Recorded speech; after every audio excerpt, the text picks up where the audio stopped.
शिवाजी के उत्तराधिकारी संभाजी 1680 से 1689 ईस्वी में शिवाजी के बाद उनका पुत्र संभाजी गद्दी पर बैठा। संभाजी ने उत्तर भारत के एक ब्राह्मण कवि कलश पर अत्यधिक भरोसा किया और उसे समस्त अधिकार प्रदान कर दिए। इस प्रकार संभाजी के समय ही अष्टप्रधान का विघटन हो गया। औरंगजेब ने दक्षिण के प्रति अपनी नीति को परिवर्तित करते हुए आक्रमण कर दिया। इसी समय औरंगजेब के भगोड़े पुत्र अकबर को संभाजी ने शरण दे दी। इसके फलस्वरूप औरंगजेब ने संभाजी को पकड़कर फांसी दे दी और उसके परिवार के लोग बंदी बना लिए गए, जिसमें उनका पुत्र साहू भी शामिल था।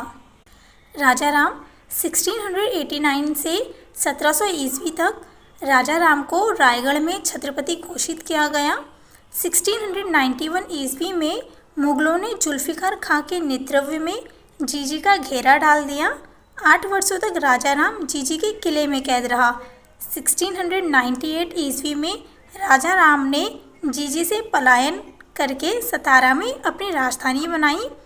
1700 ईस्वी में अपनी मृत्यु से पूर्व राजा राम ने एक नए पद प्रतिनिधि की नियुक्ति की।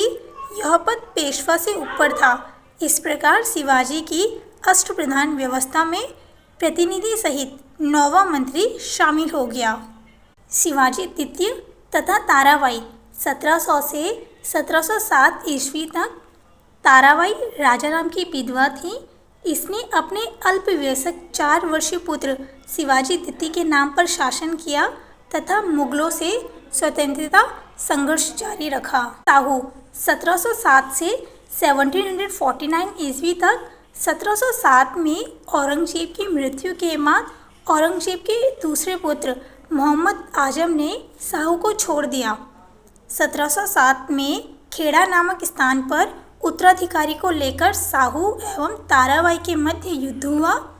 शिवाजी द्वितीय की मृत्यु के बाद राजा राम की दूसरी पत्नी से उत्पन्न पुत्र संभाजी द्वितीय कोल्हापुर की गद्दी पर बैठा।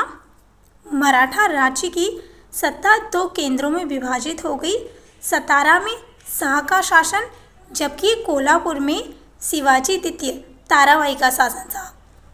1731 ईस्वी में संभाजी द्वितीय और साहूजी के बीच वरना की संधि से आपसी संघर्ष समाप्त हुआ। साहू के द्वारा सेनाकर्ता का पद गठित किया गया। सेनाकर्ता पद पर नियुक्त होने वाले पहले व्यक्ति बालाजी विश्वनाथ थे। राम द्वितीय 1700